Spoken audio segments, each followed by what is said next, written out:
My friends, if someone told you there was a lifestyle change that lowers your fasting blood sugar, improves your time in normal glucose range, reduces your HbA1c, drops your triglycerides, and begins working within 3 weeks with no pills, no injections, no new foods to buy, and no change to what you eat, you would probably say that sounds too good to be true.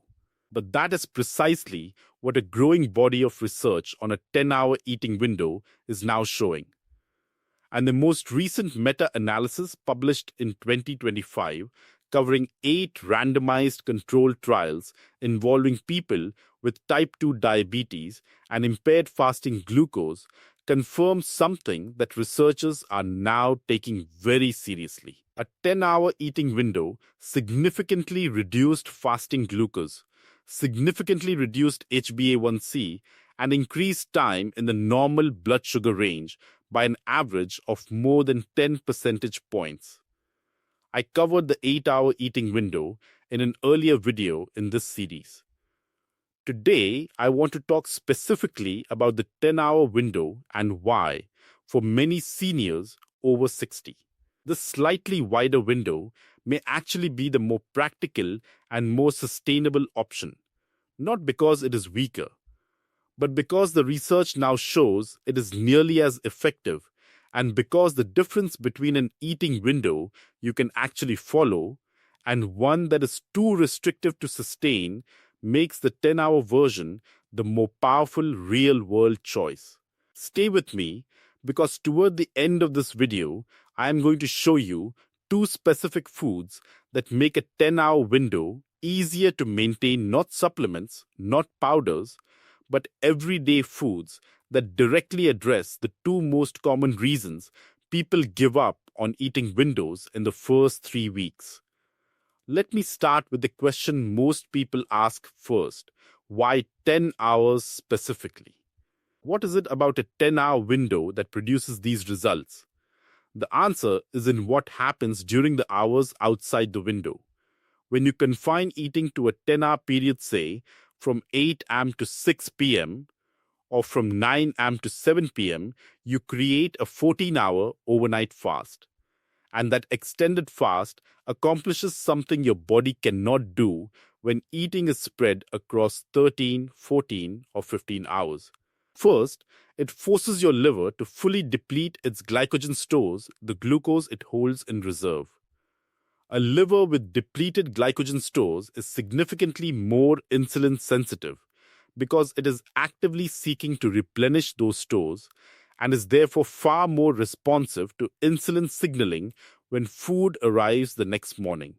Second, the extended fast triggers a shift from glucose-based metabolism toward fat-based metabolism. Your body begins producing small amounts of ketones for energy in the overnight hours.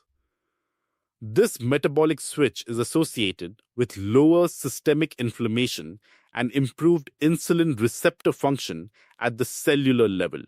Third, and this was the finding that most surprised researchers in the 10-hour trials, specifically the extended overnight fast, produces measurable improvements in nocturnal blood sugar control. A randomized crossover trial conducted at Maastricht University in the Netherlands, published in the European Journal of Endocrinology, found that just 3 weeks of a 10-hour eating window lowered overnight fasting glucose, increased the time participants spent in the normal glucose range to 15.1 hours per day compared to 12, 2 hours in the control condition, and decrease the time spent in the elevated glucose range.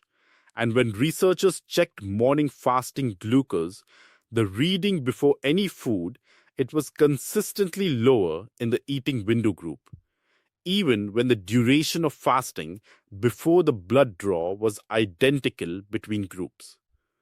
That last detail is important. The improvement was not simply because of a longer fast before the morning reading. Something had changed in the way the liver regulated glucose overnight. The eating window was producing a lasting shift in internal glucose homeostasis, not just a single measurement effect. Now, the meta-analysis I mentioned at the beginning, because this is the most important piece of evidence for this conversation. A 2025 systematic review and meta-analysis published in the International Journal of Molecular Sciences analyzed 8 randomized controlled trials involving 312 participants with type 2 diabetes or impaired fasting glucose. All trials used eating windows between 8 and 10 hours, making the 10-hour window central to the evidence base. The findings were precise and consistent. Fasting glucose was significantly reduced mean difference of minus 0.74 millimoles per liter. HbA1c was significantly reduced mean difference of minus 0.11%. And time in range, the percentage of each day that blood sugar stays within the normal target zone increased by an average of more than 10 percentage points. Importantly, the meta-analysis found no significance between study heterogeneity on the time in range finding, which means the improvement was reproduced consistently across all 8 trials. This is not a result driven by one exceptional study. It is a pattern that held across every group tested. I want to be precise about the HbA1c finding before we move on because 0.11% sounds modest on the surface. HbA1c improvements in dietary trials are always modest in absolute terms. A 0.5% reduction from dietary intervention is considered clinically meaningful. The 11% from tray alone without any change to food content positions the eating window as a genuine adjunct to not a replacement for other blood sugar management strategies. Added to a lower carbohydrate diet, to the meal timing principles we have discussed in earlier videos, to consistent breakfast habits, and the cumulative effect becomes clinically relevant. Now the question I promised to address. Why is the 10-hour window, specifically, often the better choice for seniors over 60? In an earlier video in this series, I covered the 8-hour eating window and the JAMA Network Open 2023 trial. The 8-hour window produces strong results comparable to calorie restriction for HbA1c in certain populations. But the 8-hour window asks for a significant daily commitment, eating only between noon and 8 p.m. or only between 10 a.m. and 6 p.m. For many seniors who take morning medications that require food, who have family breakfast routines, who need to maintain adequate protein intake to prevent sarcopenia, or who simply find the restriction too narrow to sustain the 8-hour window has a high abandonment rate in practice. The 10-hour window is different. 8 a.m. to 6 p.m., 9 a.m. to 7 p.m. These are windows that align naturally with the senior's daily structure: a morning breakfast, a midday lunch, and early dinner. No meal is skipped. No social occasion is necessarily compromised. And the research shows that adherence, actually following the window consistently, is significantly higher with 10 hours than with 8 hours. The feasibility study, published in the journal Nutrients, found that real-world adherence to a 9 to 10-hour window among people with type 2 diabetes was approximately 72% of days, meaning most participants maintained the window on 5 out of every 7 days. That is a meaningful, sustainable behavioral change for a senior population. And 72% adherence to a 10-hour window, sustained over weeks and months, produces better real-world blood sugar outcomes than 30% adherence to a theoretically superior 8-hour window. The best eating window is not the most restrictive one. It is the one you will actually follow. Now, something I want to address directly. because it is the most important safety consideration for any senior managing blood sugar with medication. If you take insulin, sulfonylureas, or any other blood glucose lowering medication, you must speak with your doctor before beginning a 10-hour eating window. This is not optional, and it is not a formality. Here is why it matters specifically. The eating window changes when glucose enters your bloodstream. If your medication is timed to an eating pattern that spans 13 or 14 hours and you compress that to 10 hours, your medication timing may no longer align with your eating pattern. This creates a real risk of hypoglycemia blood sugar falling too low, particularly during the extended overnight fast. The good news is that the clinical trials specifically reported this outcome.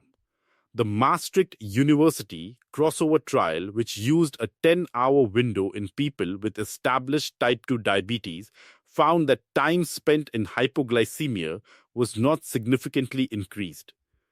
This means that under study conditions, with participants who were informed and monitored, the 10-hour window did not increase dangerous low blood sugar events. But study conditions include careful oversight that your own routine does not automatically replicate. Discuss this with your doctor. Ask specifically about adjusting medication timing, not reducing medication, simply aligning when you take it with when you eat. Many doctors are now familiar with eating window research, and a brief conversation can make the difference between a safe, effective intervention and an avoidable risk. Now, the two foods I promised, chosen specifically because they each address one of the two most common reasons seniors abandon an eating window in the first 3 weeks. Reason 1: unmanageable hunger in the hours before the window opens or after it closes. Reason 2: blood sugar instability, a spike followed by a crash that leaves the person feeling worse during the window than outside it. Food number 1: a tablespoon of chia seeds added to your first meal each morning. This addresses reason 1, the hunger that causes most people to break the window before lunch. Chia seeds are among the highest fiber foods available by weight.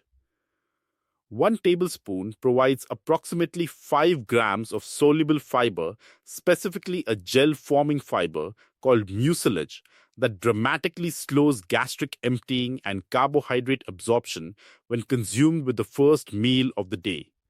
The practical effect, the glucose curve after breakfast, is significantly flattened. Instead of a sharp rise and fall that leaves you hungry again within 2 hours, the fiber extends satiety across 3 to 4 hours, covering the critical mid-morning window when hunger most commonly tempts people to eat before their scheduled lunch or reach for a snack outside the window. A 2021 review published in Nutrients found that chia seed consumption was associated with significant reductions in postprandial glucose and improvements in satiety in people with type 2 diabetes. Add a tablespoon to Greek yogurt, oatmeal, or a morning smoothie. It has almost no flavor, it thickens whatever it is mixed with, and becomes invisible in the meal. Food number 2: a small handful of raw almonds, eaten as your final food before the window closes. This addresses reason 2, the blood sugar volatility that makes the overnight fast feel difficult to sustain. Almonds eaten as the last food of the day have a specific and well-documented property. Their combination of healthy fat, protein, and fiber produces a slow, sustained release of energy across the early overnight hours, reducing the likelihood of a hunger spike at 9 or 10 p.m. that would otherwise break the window. A 2023 randomized controlled trial published in the European Journal of Nutrition found that eating almonds as a pre-meal snack significantly reduced postprandial blood glucose and improved satiety and their low. Glycemic index means they produce minimal glucose response while providing lasting energy. 15 to 20 almonds eaten 30 minutes before the window closes gives your body a steady metabolic baseline to carry through the first hours of the overnight fast, reducing both hunger and the blood sugar volatility that makes the extended fast feel difficult. Let me bring everything together.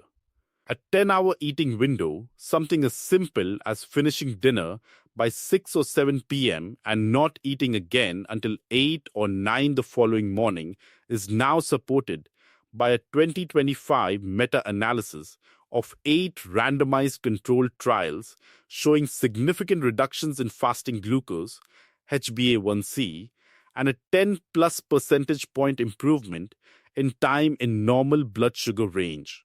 These results occurred without any change in what participants ate, without calorie counting, and without any medication adjustment.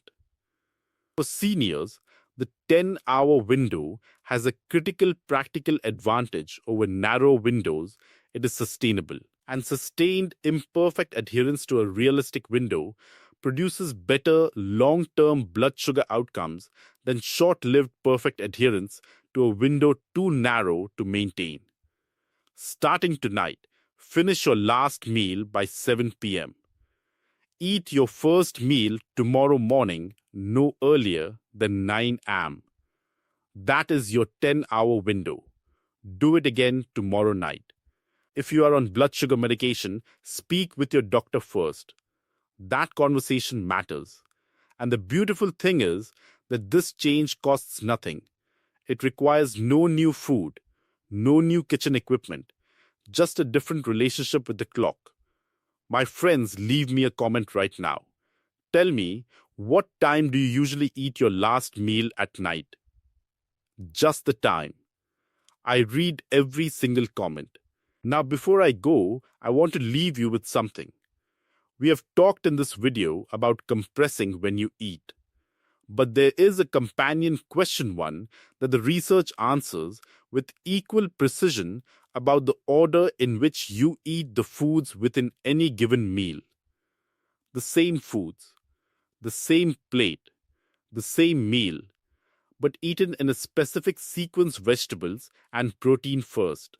Carbohydrates last produces a blood sugar curve after that meal that is measurably and significantly flatter than eating the same foods in any other order. The mechanism is well documented, and the practical change takes less than 10 seconds to implement at every meal for the rest of your life. Next video, I am going to show you the exact sequence, the research behind it, and why starting with vegetables changes the chemistry of everything that follows them on the plate. Make sure you are subscribed and the notification bell is on. I will see you there. Until then, my friends, take care of your body. Start tonight. Good night and God bless.